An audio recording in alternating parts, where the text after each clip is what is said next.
If you grew up in the 90s and you haven't seen The Sandlot, shame on you. There's something wrong with you deeply.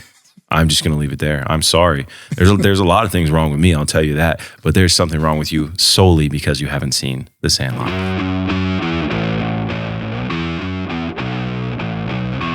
You're listening to Studio 22. Welcome to Studio 22.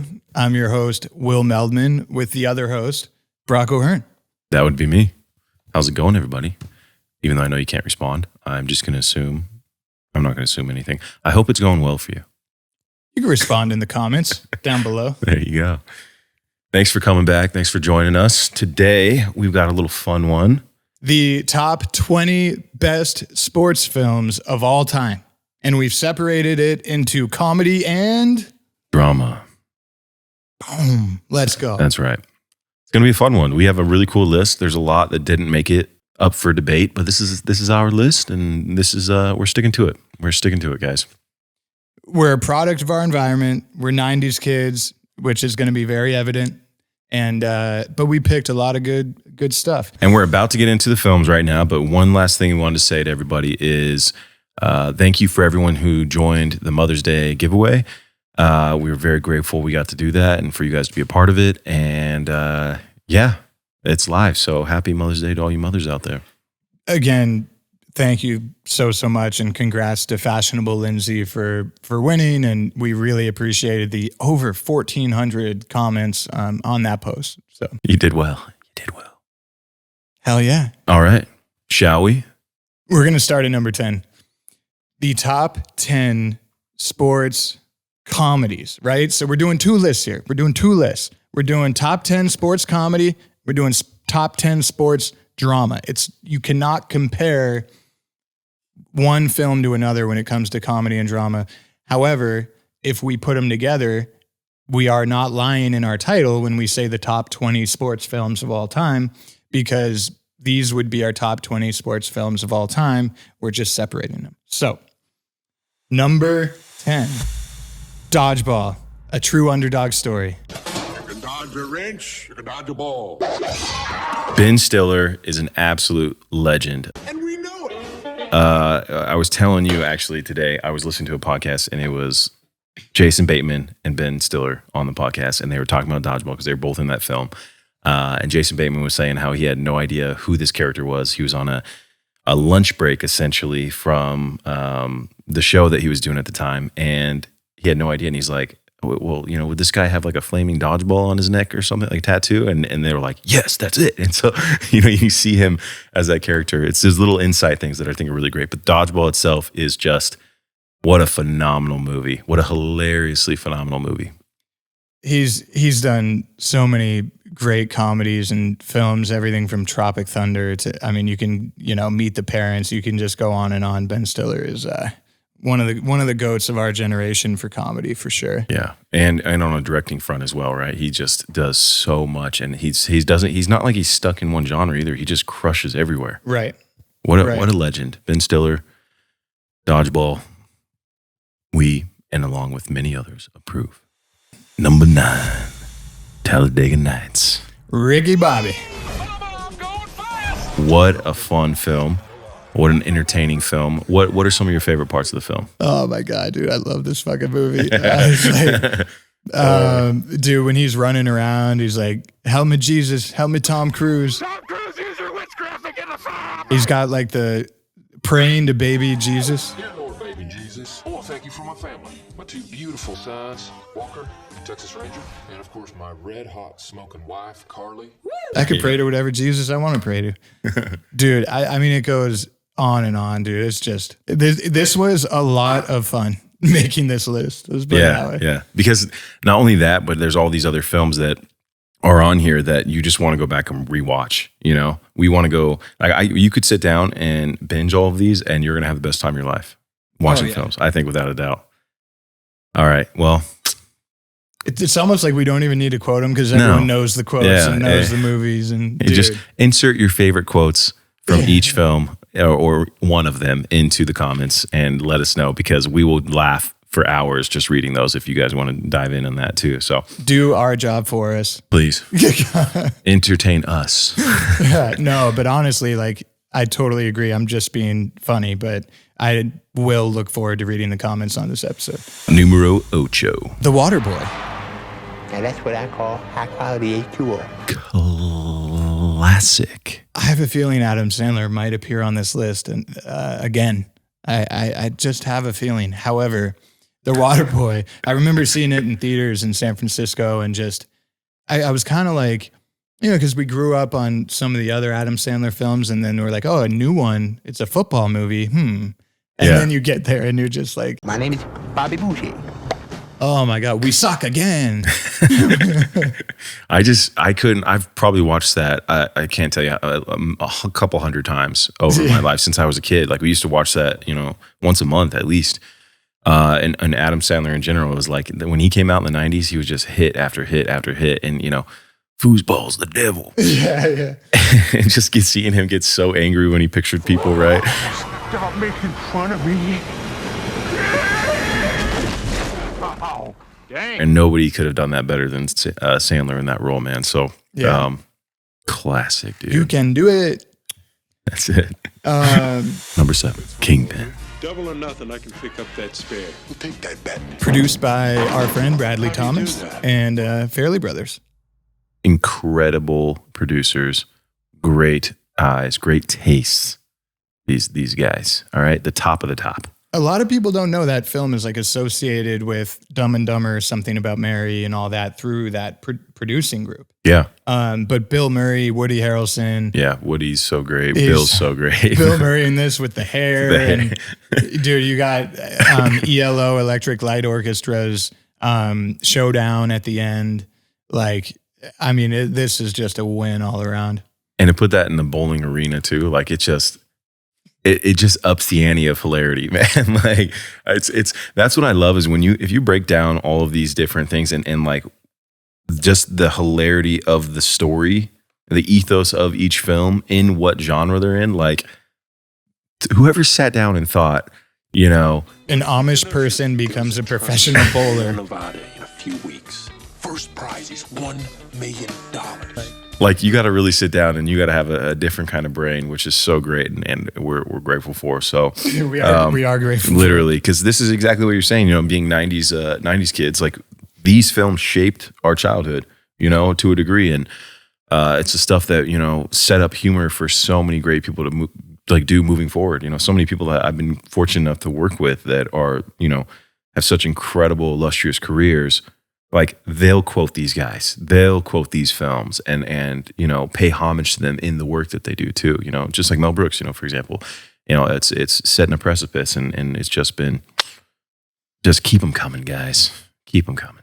Speaking of 90s films, Oh my this gosh. next one is, shall I say, Slapper? The Mighty Ducks, and basically just the franchise, because this is like just a great example of comedy. It's a comedy, but it's got heart. It's a comedy with heart, and it instills good values in you. And it's got Emilio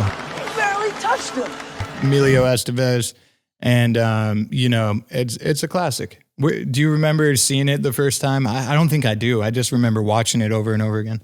I almost feel like I watched it on the Disney Channel or something when I was a kid. And I don't remember the first time. I can't remember where I was sitting. Like Avatar, I remember where I was exactly, and how. Right. But Mighty Ducks was one that you would watch over and over again, and just the underdog story, and it's a good one. It's a really good one. I'm happy it made the list.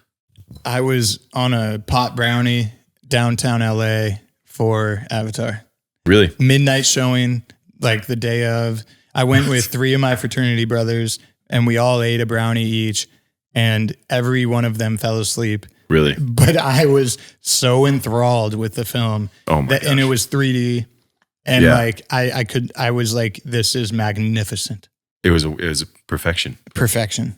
Yeah. No, I was working really, really long hours right out of high school. I was working in air conditioning, and it had been, I hadn't had a break in a month and a half. The movie had been out for a month and a half. So imagine how many times I've heard about this. And I love film. Like all I wanted to do was go watch movies and make movies and, whatever. I was 18 at the time. And I remember seeing that. And I got the best seat in the biggest theater in Palm Springs. And I went and sat and, bro, I remember sitting there and I was just like, this is the greatest thing I've ever seen in my entire life. I couldn't even, I was like, I was so disappointed. It took me that long to see it, right. But it was literally, I was working 16 plus hour days most of the time. I literally had no time. But, right. It would take essentially 4 hours to like go see it and come back. And yeah. But just that one was just, that changed the game for film. Change the game. It don't change the game. That's not even on our list. I know. It's not a sports movie, but we love it. All right. Circling back to the list. Also, one of the greats, number 5, The Sandlot. If you grew up in the 90s and you haven't seen The Sandlot, you're the one that's making all that racket. Shame on you. There's something wrong with you deeply. I'm just going to leave it there. I'm sorry. There's a lot of things wrong with me, I'll tell you that. But there's something wrong with you solely because you haven't seen The Sandlot. Blockhead, geek, jerk, idiot, moron. You bob for apples in the toilet. And you like it. You play ball like a girl. Every element of that is just so good. And you know it's funny, I forgot his name. Oh man, he's so great too. But I saw him when I was sitting at Bird's Cafe when I lived off Franklin in Hollywood years and years ago, 7 years ago. I was sitting out there eating, and the actor, I forgot his name. Oh man, but he's the redhead. Okay. Freaking awesome, dude. But I remember sitting there, and I'm pretty much the only person in the restaurant at the time. It's the middle of the day, and he walks in, and I looked at him, and I'm like, "Look, I've been around a lot of really famous people, man." And it doesn't, I don't even think twice. Like I won't even say the people that I've been around or hung out with, and it doesn't faze me, right? But I saw him, and then he saw me looking at him, and it was like he knew I was the exact age of the demo that watched that film, and he was just like waiting for me to say something, and I just don't think he wanted me to say anything. And so I didn't, but I was like, dude, just my hat is off to that entire cast in that film, man. It just, it's one that I think we'll never forget. But Sandlot is just so great. Benny the Jet Rodriguez. Benny the Jet, dude. That's Patrick Renna, by the way. Patrick, there you go. Patrick, shout out to you, man. I'm sorry I forgot your name, but I got to tell you, I'm a big fan, and I hope I get to meet you. I like how the dog ends up being nice in the end. Oh, the best, dude. Yeah. Those slobbery baseballs, dude. Number 4, basketball. 2 guys invented a game. Yes! Home run, that's 3-1, dude. That took them to the big time. What is there not to say about basketball? It was basically made after South Park had become a thing. Trey Parker and Matt Stone, the 2 creators of South Park, not only star in it, but wrote it and did all that. It's one of those cultural moments you'll always remember. And it's a little inappropriate, probably for the age I saw it, but whatever. I saw a lot of stuff. I think we all have those films, for sure. Yeah. I just probably had a lot more. Your parents watching, trust me, I could probably match you there. But when your parents, like, there's like a scene coming on of 2 adults doing adult things, and you just are like a little kid, like, I shouldn't be looking, but I don't want to look away. But why am I watching this? I'm 4, but I'm still, you know what I mean? It's stuff like that. I remember those moments, Well, yeah, it's more basketball. It's more like the swearing and like, stuff like that. Yeah. We're not talking hardcore porn here. Okay. Well, I wasn't. I know you weren't. That's why I said we, not like us. Okay. Basketball. Incredible film made by the South Park creators. And it just is so fucking funny. They're really, really clever. And like, what I like about them is how they made Book of Mormon and won like 11 Tony Awards for like one of the best Broadway plays fucking ever. And like that solidified them in like high society. You know what I mean? So it's like South Park gets more recognition more than ever because of stuff like that. They're just extremely talented. They know storytelling. They know how to make you laugh. And basketball is a great film. Right. Thank you. Not basketball, but a basketball film coming in at number 3. You may have heard of it. little something called Space Jam. Get up, it's time to jam now.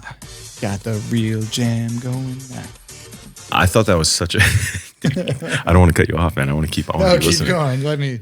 But no, like what a great integration of live action and cartoon essentially, right? Like and such a great story. What's going on here? We need your help! And the funny part is, like, it's almost like a Nike commercial, the entire movie, right? Like an Air Jordan Nike commercial. Yeah. And it starts off with them golfing in real life, then they go to Cartoon World. It just is so classic. A big part of that is Michael Jordan was Michael Jordan, right? And Bugs Bunny was Bugs Bunny. Like you're combining two amazing things, and it just became a cultural staple. And yeah, it's just a heartwarming, fun family film. Alrighty. Number 2. Adam Sandler's coming back in the mix. We're talking Happy Gilmore, baby. Happy freaking Gilmore. Happy freaking Gilmore. See, that's another one. Like you said, Adam, of course, made the list again.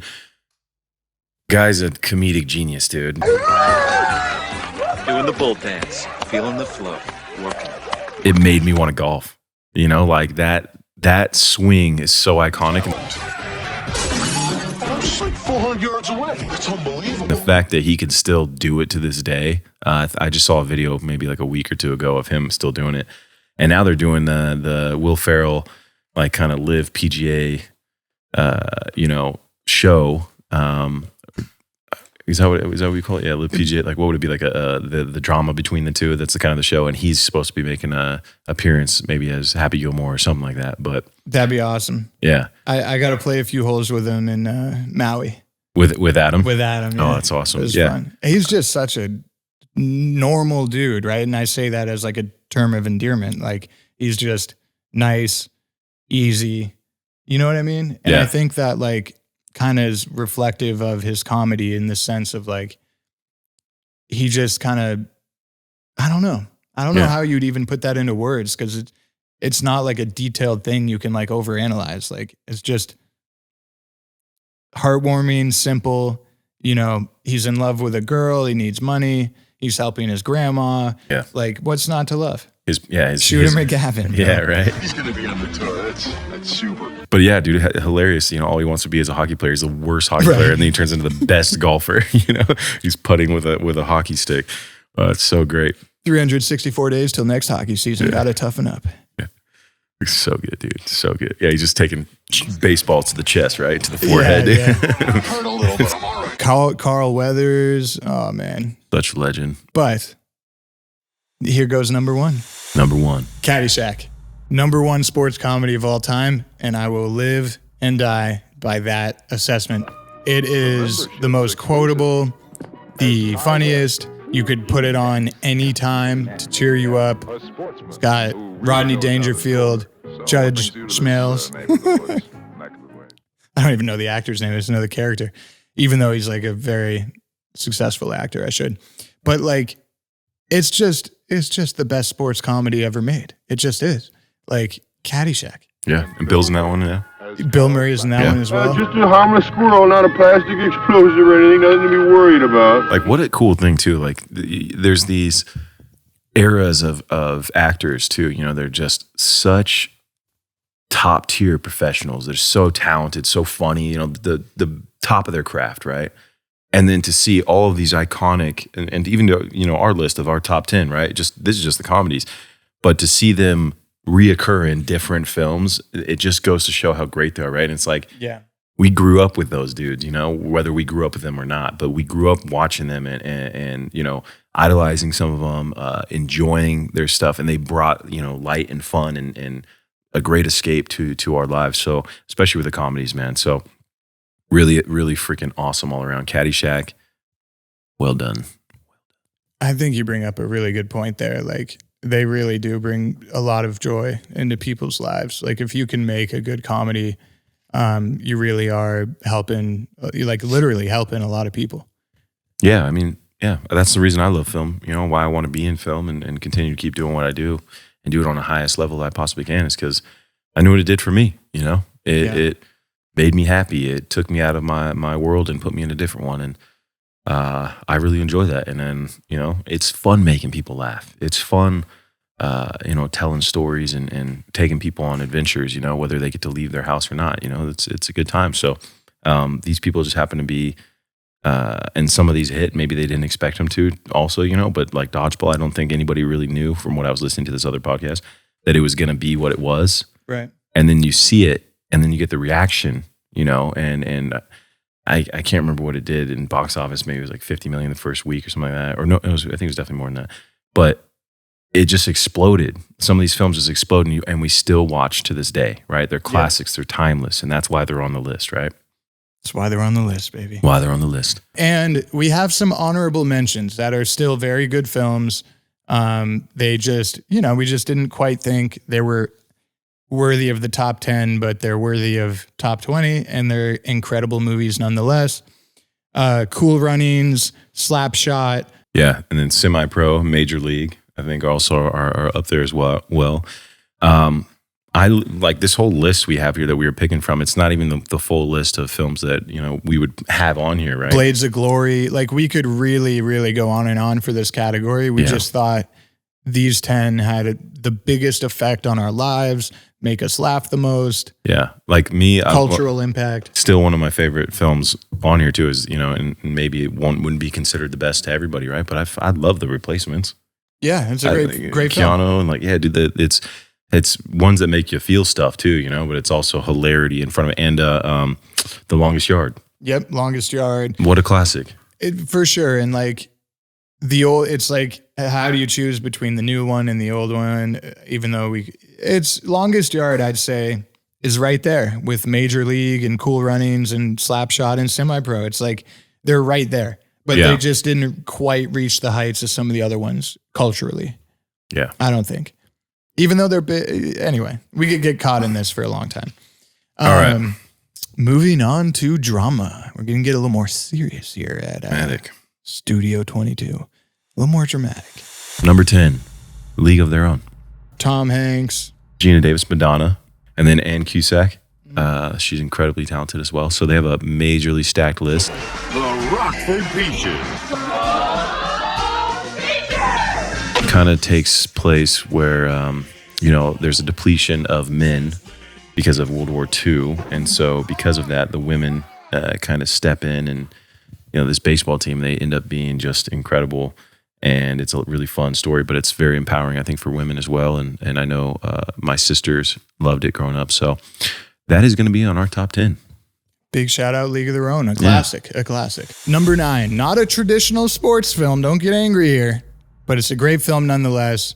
Cross Creek Pictures made it. Our friend Tyler Thompson, Todd Thompson, all those guys. Shout out. Rush, about the Formula One drivers, James Hunt and Niki Lauda. Niki Lauda is played by Daniel Bruhl, who's also in Marvel's Civil War. He's very good as, forget the villain's name.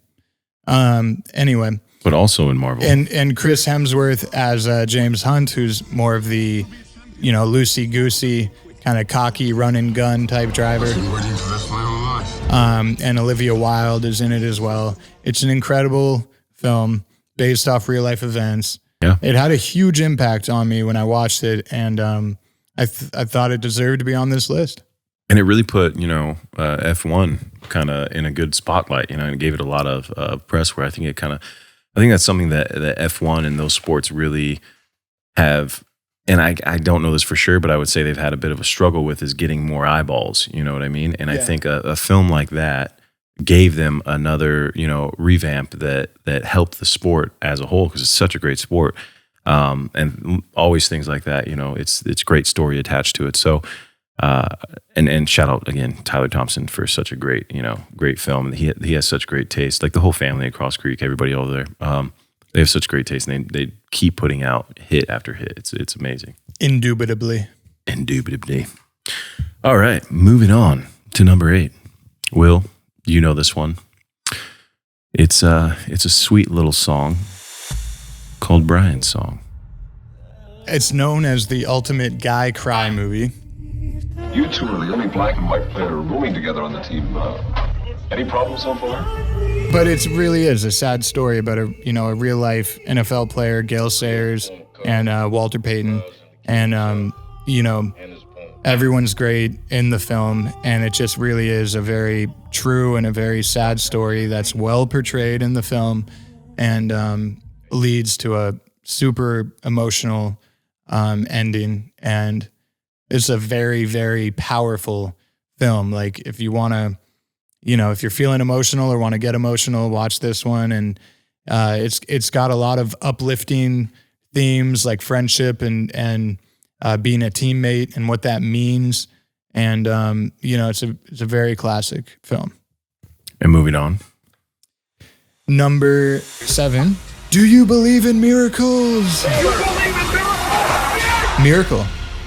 After the Miracle on Ice at the 1980 Olympics, USA versus Soviet Russia. My goal is to beat them at their own game. Beat the best team in the world. Gold medals in 64, 68, 72, 76. Kurt Russell is one of my favorites. So always enjoy seeing him. Kurt Russell's great, What is Kurt Russell not great in? Escape from LA, he's classic in. Dude, that movie is great because of Kurt Russell. But yeah, Miracle's a great film, man. And there's a reason it's on this list, right? Yeah. Oh, yeah. Again. Okay. This one right here. I'm just looking because I need to do the number count. This is 6. We have Field of Dreams. If you build it, he will come. That movie, Costner, such a legend. Who were we just talking to about Field of Dreams? Larry or Ted? Is it Larry? Yeah, it might be Larry Gordon, right? Yeah, it's Larry. It's Larry. Yeah, Larry. But it was one of those films that I think that maybe wasn't anticipated to do well, or they had a tough time getting it made, right? And then finally, when almost 10 years. 10 years. See, that's what it was. Yep.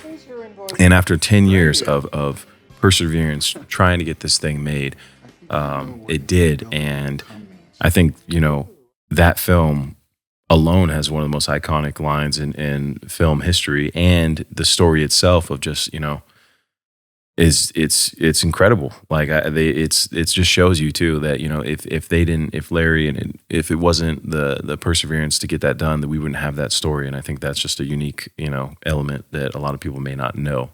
Some of this stuff takes over a decade to get made. It's unreal. And we're left with it for life. It's timeless. Family, afterlife, sports, it's got it all.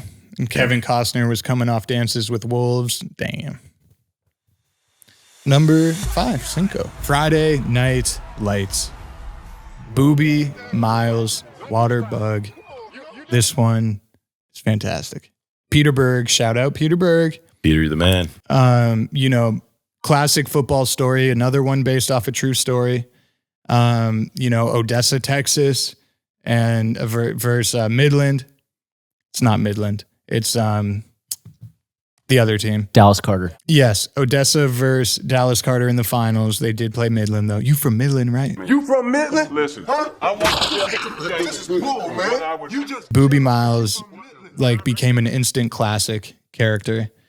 And Peter Berg, Peter's the type of director that will go spend time with Marines if he's doing a war film. He'll spend time in Texas with football families for Friday Night Lights. And you got to admire that. It's almost like method directing, right? But he cares about what he's making, and he wants to know it like tooth and nail. Like he wants to literally experience it, not just research it. So shout out to Peter, and I think the authenticity really shows in the film, and it's great. Yeah, and I think across all his films, right? Like exactly what you're saying, like following him on social media, he gives you these little windows, these little insights into one week he's in Antarctica, the next week, he's in the middle of the ocean or he's in one of these small towns researching, like you said. So you get to see that little window, and there's a different perspective there, and that's why we have Friday Night Lights and so many other great things. Like him and Mark Wahlberg have done just incredible films time and time again. And so there's something to that, and it's pretty dang sweet. I was talking to Peter when I was coming out of film school, and I was, lucky enough to chat with him for a little bit. And his advice to me, which I wouldn't, which I understood at the time, but it kind of makes more sense when you get more time away from it, was never start a film, create a film, or, start a project unless you're 500% willing to like live with it for the rest of your life, throw yourself into it, and that you're extremely passionate about. Because films take years to make, as Brock was saying, like Field of Dreams, and even a normal film that's like greenlit from day one. It's going to take years until it's out in theaters or out to the public, and just like make sure you're extremely passionate about a film that you create or start or produce. So thank you, Peter, for that advice. And it has stuck with me for over a decade. So hell yeah.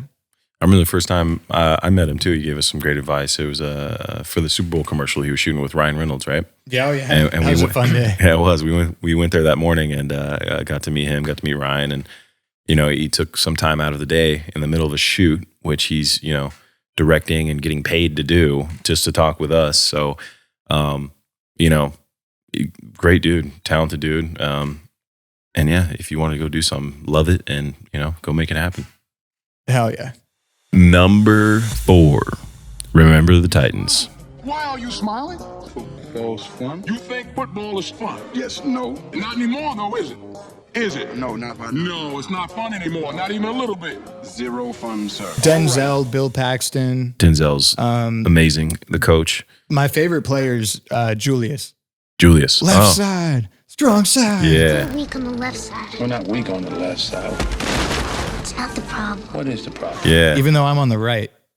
Well, I'm on your left. Left side. Strong side. And I remember Sunshine. I just got transferred here from Huntington Beach, California. This is my son, Ronnie, and he's quarterback. The way I see it, if these boys can find a war together, they can play football together. Now, he's a pretty good runner. I think we can find a place for you, boy. Because I always had the long hair, so I always remember Sunshine. Yeah. But I loved him, dude, from California, right? He was like this nice guy. Everyone else was a little more like headstrong and a little more combative, and he was over here like, let's all just be chill, Yeah. But dude, what a great story about bringing people together, And that's the way it should be. It's like we need to set aside our differences, whether it's race, whether it's what team you play for, where you live, what like you're in, like all that stuff. Let's put everything aside and realize, we're in this together. It's a team thing, and let's get through it, and we can do it better together than we would against each other, right? Which is the perfect analogy of like sports too, right? Like using sports to say that, and like when the the school was segregated and then desegregated, and like how that affected the community and the team, but using sports for that analogy, it just makes it a classic. Yeah, because sports. Well said, though, on your part. Well, I mean, it's exactly what you just said too. It's unifying people. It's something that they can mutually agree on. Is like, well, if you care about your team, you want the team to win. You're not sitting here saying, oh, I don't like Steph Curry, so I don't want the Warriors to win, even though I love Clay and I love, Poole and I love all these people. It's like, you still want the team to win. But we love Steph, right? Steph's the man. And it was essentially saying our community is our team. We don't let anything, nothing, come between us. We are team. Exactly. Right. And a way to bring those people together. And so that's why it's such a great film. Exactly. And just because you end segregation doesn't mean it's not still there to a degree, right? So right. I think it was just such a well done, incredibly well done and well told story that, I think Denzel was probably if not, he is the perfect person to lead that charge. Just what an intelligent talent, just so kind, so thoughtful, and somebody who truly obviously cares about people. And so some of the best quotes in the world come from Denzel Washington, Legend of legends. Yeah. Hell yeah, man. Good recap of Titans, baby. Number 3, Jerry Maguire. Let's go. My name is Jerry Maguire. I'm a sports agent. I love Jerry Maguire, man. Tom Cruise is just so good in it. Jerry Maguire. Cuba Gooding, so good. Just everyone across the board. This story too, you know, you've got this agent who's just so focused on work, right? And things start to fall apart. He has one last chance with this agent, with this athlete, this, you know, Cuba's character, football player, and he just wants to go all in, and he has to sacrifice a lot, but in the middle of that, you know, has a relationship with a woman who has this child, and you could just see it change him over time, right? And that relationship with that kid is everything, dude. And it, man, you know, I know that we're big burly men and we're talking about sports movies, but you had me at hello, okay? You had me at hello. You set up that line perfectly. I couldn't get around it. It's one of those ones, you know? Everyone knows that line. It's true, and it's been you know, attributed to so many other pieces of media and films. It really is a great film, and Cuba's performance in it is incredible. Mm-hmm. Quick funny side note: me and Max Blank had a fun night with Cuba Gooding Jr., where we actually met him at Catch New York, and Mark was there that night too. That's awesome. Yeah, that's crazy how that. And we just did the Mark episode, and we're talking about Jerry Maguire. That's incredible. See, Max, if you're listening to this, which you better, you're welcome for the shout out, buddy. All right. And for those of you that don't know, Max Blank is the one who introduced us. We love Max. Max is the man. Max, you need to start your podcast, bro. All right. I'm not going to say what it is because I don't want someone else to come in and take it. I'll tell Will after if he doesn't already know, but you need to do it. Oh, I know. Oh, you know. See, we all want to know. All of us. All right. Moving on. Number 2. Any Given Sunday. Boom. Number 2. I've shed blood for these men. Given up my wife, my children for these men. I've given up everything I have for these men. Game is all that matters to me because it's pure. It's a perfect sports film. It's a little more, let's say, adult than Remember the Titans. It deals with more adult themes, relationships, steroids, you know, life in a professional football league. However, that doesn't diminish the quality of the film and the universal themes that it represents. So, Al Pacino's Game of Inches speech. Are you kidding me? We used to listen to that before football games, before lacrosse games. It didn't matter. We'd put it on and we'd watch it and we'd get pumped up because it's a perfect sports movie speech. Well done, Al. I love you. Jamie Foxx, Willie Beeman. Are you kidding me? My name is Willie Beeman. I don't plan on going back. I am QB. You're king in your... I'm not saying I'm Willie Beeman, obviously. That's Jamie Foxx. But it's a perfect character and a perfect nickname. You can call me that anytime. Say it in the comments. But no, I'm just kidding around. It's a perfect film, perfect sports film. And there's actually like a lot of twists in it, which you don't see a lot in sports films, really. Like plot twists. I could go on and on. You gotta chime in here because I'm gonna keep going. No, I mean, I think you summed it up great. The Al's performance, the speech, timeless, right? And you've got Cameron Diaz, Dennis Quaid, the cast, phenomenal. Oh, go ahead. No, please. No. I was just going to say Cameron Diaz is fantastic in it, dude. Well, then you hold it together. Why the hell do you think my father put me in charge of blood and moron? You hit the nail on the head. Any Given Sunday, guys. If you haven't seen it, see it. Lawrence Taylor is in it. Jim Brown is in it. Who's Dennis Quaid is like the old veteran quarterback. Don't you give up on me. You're like a son to me, Cap. I'll fight for you till the day I die. LL Cool J. Come on. Ladies love Cool J, bro. Number 1. The number 1 sports film drama of all time. Rocky.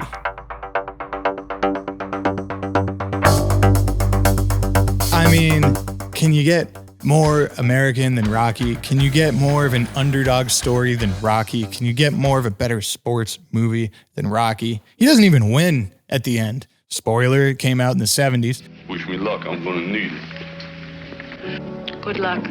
Don't leave town. I hope you've seen it by now. He didn't even effing win. And Carl Weathers is Apollo Creed. I mean, this is, if Any Given Sunday is like a perfect sports film, this is like a hyper perfect. which is why it's sitting at number 1. And even the thing, like, Rocky is such a classic, right? It's so good that if it came out in the 70s, it's still a franchise today, releasing new movies with Creed 1, 2, 3. And I'm sure it's going to keep on going. And I want to see more Sly, obviously. But the story of how he got it made and him being Rocky, right? And him writing it and him selling his Turtles dog. No, yeah, you're totally right. Those old interviews of him being like, if I'm going to write this and you know, put my life on the line for this film, not life on the line, but career on the line, it's going to be me. I'm going to do it. I'm going to live and die by my performance, my writing. And exactly. And to my knowledge, he was basically dead broke, had to sell his dog. He had nothing left, right? And they offered him a pretty decent check. I think it was 6 figures, maybe 100,000, 150,000. I don't know exactly, but it was good. But they wanted to cast somebody else, and he just knew it had to be him. He had to do it.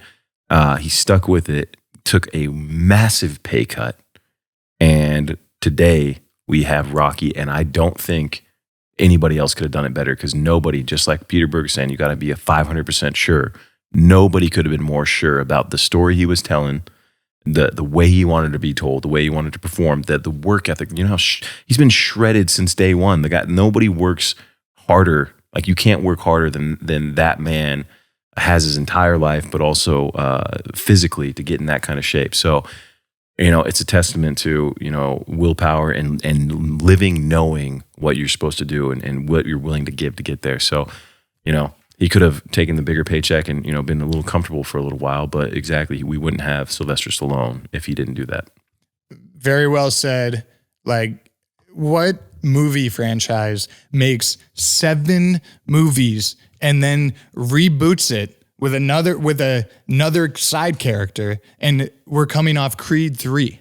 Like, you got to be kidding me. There's 10 Rocky movies. There's 10. Decades of great film. Decades. Thanks so thank you, Sly, for that. And he's crushing Tulsa King right now. This has nothing to do with sports, but go watch Tulsa King. Sly is still killing it. He's so good in that. Equally as awesome, not on this list, Rambo. Another good Sly film? Rambo. Let's fucking go. 100%. So just putting out heaters left and right, man. Sly, you are the man. He's got the heaters. And we've got the heaters. So stay tuned for more heaters. Honorable mention. I mean, you guys know good sports movies. They're everywhere. Yeah. Rudy, Moneyball, $1 Million Baby. Go on and on. Yeah, White Men Can't Jump, 100%. We wanted to put White Men Can't Jump on one of the lists, but it's kind of in between. So we didn't know where to put it, but we love it. Yeah, that's such a good film, dude. And another Woody Harrelson film, like, look at classic. But The Karate Kid, Seabiscuit, I love Seabiscuit, Moneyball, Rudy, 100% Rudy, The Blind Side, what a great film, $1 Million Baby. Like, there's just such a massive list of great film out there, and you all should go enjoy it as we have. And Karate Kid, obviously, we love. It's Jerry Weintraub's franchise, and then they're still doing Cobra Kai, and Susan Eakins is executive producing Cobra Kai. See, that was like the tough part about making the list, is like, we tried our hardest to keep it like team sports, right? Like, Remember the Titans, Friday Night Lights. Friday Night Tights. That's a show on YouTube. It is. Oh God. But anyway, you get what I'm saying. Great name. That does it. We're signing off. Studio 22. We should have done our top 22 picks. Oh. Wow. We missed the mark on that one. Honorable mentions count as 2, so we did 2. All right. You should do 20 and then parentheses 22. Yeah. You just, Spencer, figure it out. Okay. All right. This is why we pay you the big bucks. Oh, that's a Happy Gilmore line.